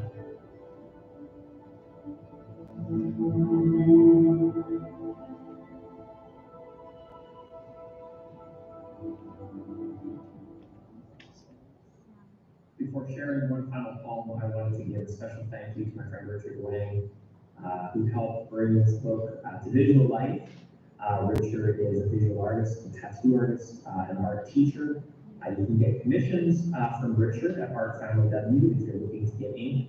Check him out on Instagram at Spectre Ink. So Richard drew this brain on fire image for me that ended up on the cover. It's one of the sort of motifs of the book. And this is, of course, a mad folded cover. I wouldn't expect anybody to fold their covers. So you can flip to the back of the book and you can see that the brain on fire becomes a pair of hands cupping the flame. And of course, Richard also drew this wonderful portrait of me. Here I am as Alfred E. Newman, secretly reading a cracked magazine behind my Mad magazine. And fold this image over, you end up with the message, my hair is sort of ink pouring out of the pen. The message is now made madly, inked by you, because of course, skinny poet. My hope is that my poems inspire you to write your own poems. I'd like to finish with one more poem dedicated to my family.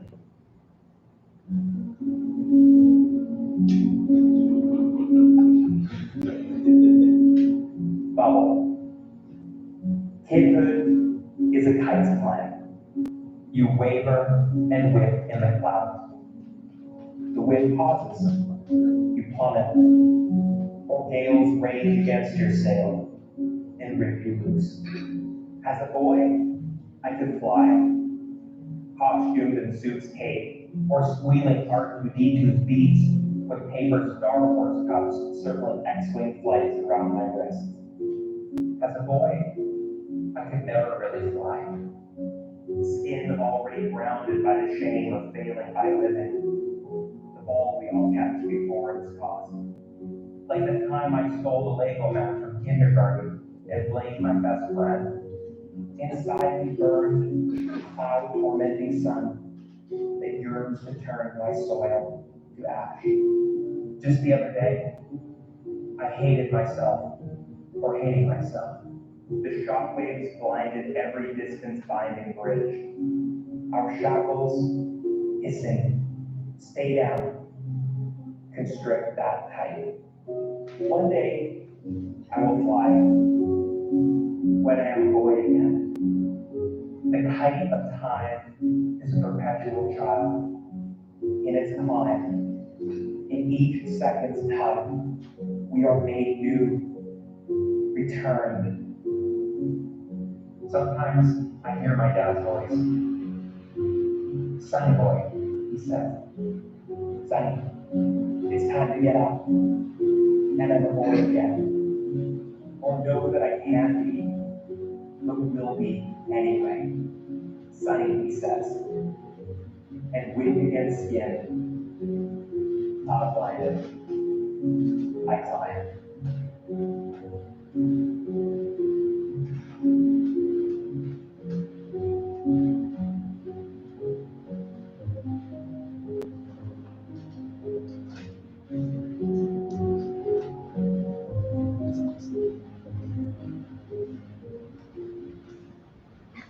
Thank you all for listening. Thank you again to the LitLive team for this opportunity. I hope to be with you all and my fellow readers in person sometime soon. Until then, as always, think badly.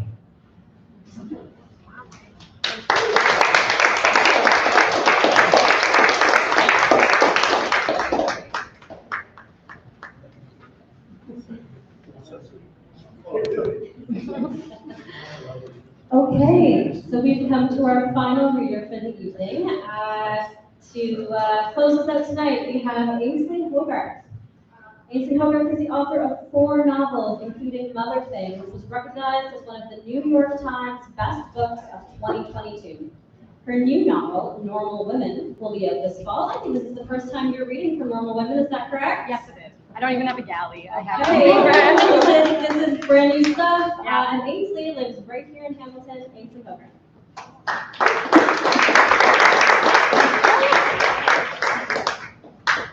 Hello. Emily, I was really happy that you talked about a suppository in your piece because I was able to take the room's temperature on feces content. There's a bit of feces in this, which I was nervous about. All right, so this is the first chapter of Normal Women, which is coming up in October. And that book is about a new stay-at-home mom who realizes how financially vulnerable she's allowed herself to become. And so she becomes embroiled in this sex cult / wellness studio run by a very charismatic madam who then disappears. So that's this one. Okay. They'd ended up slicing her open, which was great. She was sort of hoping for a C-section. The stories Anya's friends had shared about their incontinence, their prolapses. One of the women, Ellen, describing the way a hump of her bladder or vaginal wall, who knows, slipped down throughout the course of the day, bulged. She framed it as a minor irritation, easy enough to poke back in, no different from enduring the day with a sock that keeps slipping beneath your heel. Except it was every day, and it was body parts, very inside ones, creeping out like some activated fungus, which is why pretty soon, Ellen explained, casually, poking an invisible hair from her mouth and tucking it behind her ear, she'd be looking into some sort of scaffolding, a mesh, interlocking her fingers, miming weight, that would hold it up for her. Like basketballs, piped in Don, another one of Anya's friends who Danny had recently met, in a high school gym equipment room, remember? Laughing, nodding. Though Ellen, Don, and Anya had all gone to different high schools, the equipment rooms with their suspended basketballs and oily, low-frequency stench were very much the same. And Ellen, Don, and Anya had all heard of the mesh too, because they all knew someone, a woman, secretly held together by it. Danny wrapped her mouth gracelessly around a blast of corn chips and wondered why the fuck no one had told her about the mesh before she got pregnant. Well, Elaine had a 4th-degree tear, Anya revealed, thumbing a wayward gob of guacamole back onto her chip. Anya, in many ways the worst of them, Danny's oldest friend, whom she loved like a sister, but also found unkind, judgmental, manipulative, competitive, and actually a bit racist in ways she seemed to pursue with good sense. Immigrants are driving up the cost of living in the top cities. I'm sorry, but it's true. If you come here from somewhere else, you should have to start in, I don't know, some middle of nowhere town that needs the economic push, you know? It's only fair and it's good for everyone. Anya had experienced both a C-section and a vaginal birth, and though the vaginal birth had been amazing, oh my God, it also left her with chronic incontinence. Do you know that I pissed myself a little bit every goddamn day? As well as what the doctor referred to as sexual dysfunction, which was so severe her husband, Bill, had taken up yoga. His back, once a densely knit tapestry of chronic pain, was now limber as a river reed. We should have stopped fucking years ago, he joked, and Anya nodded readily. Honestly, though, a hand on Danny's arm, her tone edged with conspirator sincerity. He's like a different person. By almost every metric, Anya was a very normal woman. At the very least, she engaged with the material trappings of their sex in a way that Danny had never been able to. Anya exercised regularly, or at least complained regularly about not exercising enough. She had defined triceps, lean thighs. She monitored her protein intake and knew the difference between soluble and insoluble fiber. Anya spent time outside, her chest and shoulders tanned to a fine freckled hide, nails always buffed, cuticles were pressed, hair a multifaceted illusion of fresh blondes. Her leggings were expensive, their crotches fortified, and she'd always, since high school, had a bikini area waxed professionally, sugared when that was the trend. Eyebrows too, threaded now, by a woman in the mall who apparently Anya would have preferred to start her life in the prairies. Danny imagined a small farming community with perfect eyebrows, in stark contrast to the shaggy and wild wheat they sowed. Danny wasn't exactly sure how she and Anya had managed to remain friends for so long, other than they both liked drinking too much and had once known intimately the versions of one another they hated most. The raw, cruel, earnest material of their youth they'd both taken great pains to pasteurize and recast into forms more consciously selected. When Danny and Anya were alone with one another, they allowed these former selves to unfurl languorously from their facades, accessing big, true laughs and rare peace, despite having technically nothing in common. What's the fourth degree tear? Danny had asked at that lunch with the mom friends. The last lunch she didn't realize at the time before she would go into labor. She leaned back in her chair as though distance from the explanation might inoculate her from it. She folded both hands over her moon of living belly, protecting the little person inside too. 9 months pregnant, almost there. A bad rip, said Ellen, still chewing, clearing away nacho debris with a long pull of margarita. Boo hole to boo hole, she raised her eyebrows. And maybe that's why the C-section happened. Because Danny just wanted it so very badly. Sweating, panicked, coiled helplessly around every contraction, and capable of just letting go, of breathing. Her mind's eye yoked to Ellen's salted lips, tight around the vowels. Boo hole to boo hole. And the body is just such a mysterious thing, especially as it pertains to childbirth. In fact, after reading book after book about the connection between fear and pain, the orgasmic, ecstatic, rapturous birth experience, the power of visualizations, I am petals unfurling. I am huge. I am opening wide as a cave, exactly as I should for my baby to spill without pain. One might even come to the conclusion that the body is only mysterious as it pertains to childbirth, that otherwise it's actually pretty predictable.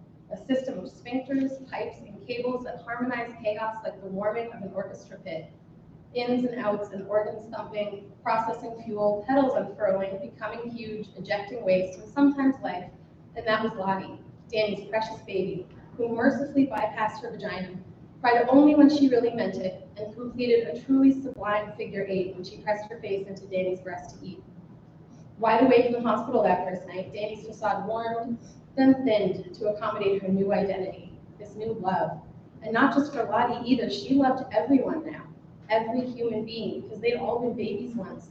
And she cried from exhaustion, but also because everyone was actually so good inside. To love something this profoundly, it was no wonder some people were destroyed by it.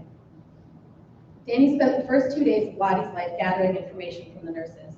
What if she's constipated? Rub her belly this way. What if she stops latching? Just keep trying this way.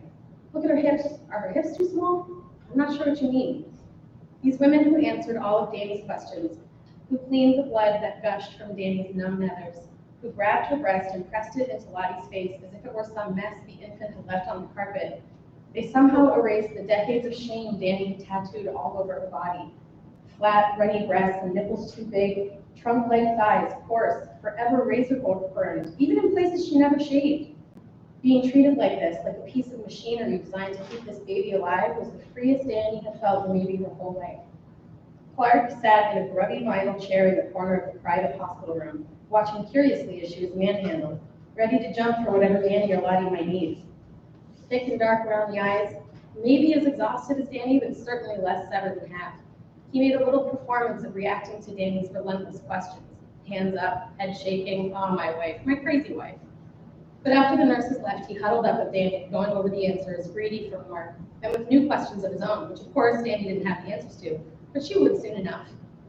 They acted this way in front of people, settled into these public roles without ever really discussing it. Clark, the laid-back one, easygoing, a golden retriever of a man. Danny, the neurotic, a Shih Tzu or Chihuahua or some other quivering abomination of nature. It was important to Clark, Danny knew, to project this particular image of masculinity. A man is calm, a man is rational, a man doesn't fret. And Danny didn't care if people thought she was neurotic. She was neurotic. They both were. In their truest private, they were both that way. Simmering with dread for the moment they had to leave the hospital room, crossing the parking lot all alone in the car with their baby abnormally small hip daughter. Clark's road rage intensified by exhaustion, by their brand new precious cargo. Danny hunched over the car seat, screaming at him from the back, would you just fucking relax for fuck's sake? And now here they were, at home. Everyone alive and well, and Lottie about to give Danny another intoxicating shit to mark in the poop chart. Danny loved to watch Lottie take shits. The real hard work of it when the body is this small, tense, as though a string had been drawn tight through her face and fists and feet. Danny sat down low, legs crossed, leaned in close to Lottie, secured in her bouncer chair, offering help, rubbing Lottie's stomach, 4 firm fingers clockwise along the intestines curve, just like the nurse had shown her. And then Lottie would embody the kinetic still of a raindrop caught in the window screen, lock into Danny's eyes as though she were about to upload every secret she'd born from the womb. Danny teary-eyed, I'm listening, sweet angel, I can hear your perfect voice. And then Lottie would release a long, shockingly robust fart alongside an ooze of odorless gold. Lottie's mouth tuning into the shape of her own tiny asshole, a cinched roving O until it was all over. And Danny shrieked, moms know, okay, it's like so cute. And Danny shrieked like a hysterical disciple, kissed Lottie's feet, her hands, her head. Amazing baby, amazing girl, you're so strong, you're so good. And Lottie would accept the kisses as a dog does, intrigued, unthreatened, but not entirely sure. This, finally, was work that Danny enjoyed, work she was actually good at. Each day brought with it some new victory, a warm, fresh roll of fat, evidence of hard work of breastfeeding, a smile at just the right time, proof that she'd grown a good and standard baby. When Lottie transitioned out of her newborn clothes and into her 0 to 3 month wardrobe, Danny felt it like a promotion, beaming with pride. For a moment, she understood the thrill the witch must have felt in Hansel and Gretel when she'd sufficiently fattened up those naughty children for roasting. 10 pounds, then 11, 12, which seems like nothing until it's a squirming, bouncing, fragile 12 pounds, mass which wriggles and twists and buckles at the hinges. Danny and Lottie, they were moving on up into the next pay grade, where the stretches of sleep were longer, the feedings less frequent, the need less intense, and the returns, smiles and giggles and chatter, and sustained eye contact, rich beyond her wildest dreams. They were becoming real humans together. For Danny, a return, though in her opinion as an improved version of her former self, and for Lottie, a whole new form. And there was nothing better than this. Not the perilous exhaustion, of course, not the purgatorial boredom, and certainly not the intense pressure to make everything perfect for this brand new creature you created. The world reminded me of what felt like renewed wrath of what a shithole it is, but rather this wholesome and complete sense of meaning. It was warm, thought Danny, actually warm. Places she'd been cool inside, now honestly and truly warm. Finally, she could stop thinking about herself, about what she had or hadn't accomplished with her life. It didn't matter anymore if Danny was special, because she didn't matter anymore. Lottie had obliterated her, released her from that suffering. And despite being more stressed than ever at work, helming the flagship project of a brand new office and a brand new town, late nights, sometimes weekends, emails all the time, Clark was the most incredible dad, eager to take Lottie whenever he could, endless endurance for peekaboo and patty cake and head-to-toe raspberries. He leapt for every diaper, scarfed his dinner so he could take her off Danny's hands. My mind is so calm around her, he said one night while they watched Lottie asleep in her crib. wrapped tight as a cigar in a bamboo swaddling blanket, a gift from Anya. This wasn't true, of course. Clark was as troubled as ever, maybe even more so, tricked by love, confusing it for peace. To see him fooled this way filled Danny with the urge to kiss him, so she did, in a way she never had before, like their intimacy mattered now. And this kiss triggered a hunger within them both, more mouth, more skin, but also more love between them, less fighting. They loved each other, didn't they? How could they have ever fought so much before? And was it a lot? Or was it actually just the normal amount of fighting that two humans in love must do in order to not subsume one another, actively keeping parts of themselves too prickly to be absorbed? It was healthy to fight this much, Danny decided, despite what the moms in the mom forum said. They were all lying anyway. Women like that were incapable of acknowledging unhappiness in their marriage, for the same reason a soldier might find it difficult to acknowledge shortcomings of a country he killed for. Danny and Clark were parents now, a family, something more sacred about the way they engaged with and treated one another. Their lovemaking a solemn act that produced little angels like Lottie, who would be looking to them as models for her future relationships. From now on, there would be a terrible punishment for failing to love each other properly, having to watch their most precious treasure lock herself into the same miserable patterns that they had. Neither of them could take that, they both knew. So they agreed tenderly, without words, we'll never be careless of each other again. Everything was perfect. Everything seemed perfect. It should be perfect. Danny had a beautiful baby who filled her poo charts like an absolute prodigy. She had a renewed love for her husband, even enjoyed having sex with him again, despite the warning from foreign mothers and Anya that a husband's touch might trigger blind rage for a while after baby. And most of all, she'd been annihilated blissfully, finally, by true meaning in her heart. But of course, over the long days and the longer nights, all that began to fade. Danny's positive connection with her body severed, her perception of it drifting back to its familiar patterns of shame and disgust. Lottie was still perfect and beautiful, but sex with Clark again became the chore it had been before they started trying to conceive. TTC in the mom forums. Purpose-driven sex was a real turn-on to women in the forums. Danny included, it turned out. The trick after baby, they said, assuming you weren't facing the additional challenge of having been fortified with mesh, was to find a new purpose, maintaining a happy marriage, creating a devoted husband. Could you possibly want that as much as you wanted a baby? Asked one of the forum moms. Try it, and you may. A quote they all knew from Green Eggs and Ham. So they commented their walls. Danny walled too, but she would never have posted it. Many nights sitting awake in the rocking chair, enjoying the hydraulics of Lottie's feeding, somehow always endlessly feeding. Danny would scroll through the mom forums, seeking advice and reassurance from women who chronically misspelled awe and called each other hun. How much Vaseline are you using, hun? Sorry, hun. We chose not to mutilate our son's genitals, so I'm not sure what to do about an infected circumcision. Often these forums presented themselves because they contained some extremely specific phrase Danny had typed into the search bar, usually a query about one of the many infinitesimal defects that present in every human body, minor deviations introduced over 300,000 years of reproduction, and not a big deal at all. Things like 4 or 5 purple veins along newborn's temple, slightly dark cuticles newborn, purple beneath eye newborn. Danny searched the galleries of rashes and skin conditions, galleries of healthy stools, unhealthy stools, diarrhea, spit up slightly clear, signs of pyloric stenosis, small white bump on roof of baby's mouth. Are ST pearls painful? Galleries of gingival cysts, newborn one eye a bit wonky when first waking up. Breaths per minute awake baby, breaths per minute sleeping baby, breaths per minute sleeping baby SIDS, gallery of cyanotic newborns, baby won't sleep. Baby won't sleep in crib. Baby won't sleep in crib SIDS. Baby only sleeps when dead, she blinked. When held. Baby only sleeps when held. Baby only sleeps when held. Danny's chest tightened around her racing heart, eyes overwhelmed with tears. She shoved her phone beneath her thigh, bit her lips to keep from sobbing out loud, and Lottie's chin bounced and bounced and bounced, rhythm undisturbed.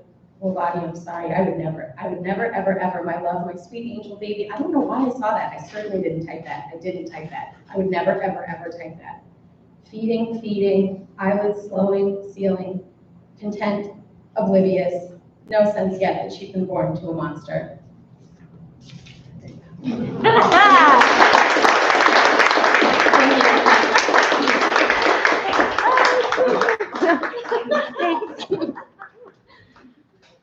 Oh, thank you. The book is out October 10th. October 10th. Normal women. And that's our evening. Thank you to all our readers tonight. Thank you to everyone for coming. Follow us on Facebook, Twitter, Instagram, or visit our new website, litlivereadings.com, to stay up to date on what we're doing. And we hope to see you all back here with us in September.